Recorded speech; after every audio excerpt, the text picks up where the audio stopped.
കുറച്ച് ബാക്കി ഭയങ്കര ബുദ്ധിമുട്ടുള്ളതാണ് ഇതില്. എടുത്തോ കുറച്ച് ബാക്കി.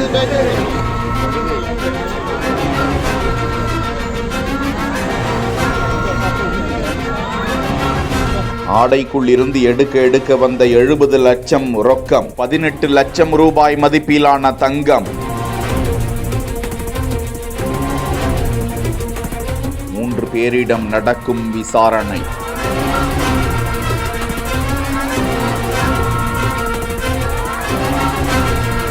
கேரள மாநிலம் பாலக்காடு மாவட்டம் வேலவந்தலம் என்ற பகுதியை சேர்ந்தவர்கள் மாவட்ட போதைப் பொருள் தடுப்பு பிரிவினரால் கைது செய்யப்பட்டிருக்கிறார்கள். கைது செய்யப்பட்டவர்கள் கோவை மாவட்டத்தை சேர்ந்த சாகர், மணிகண்டன் மற்றும் சந்தீப் என்றும் இவர்கள் மூவரும் தங்கத்தையும் பணத்தையும் கடத்துவதற்கென்றே தயாரிக்கப்பட்ட உள்ளாடைக்குள் மறைத்து வைத்து கடத்த முயன்றதாக தகவல்கள் வெளியிடப்பட்டுள்ளன. அவர்கள் யாருக்காக எங்கு கடத்தி சென்றார்கள் என பின்னணி குறித்து காவல்துறையினர் தீவிர விசாரணையை முன்னெடுத்திருக்கிறார்கள்.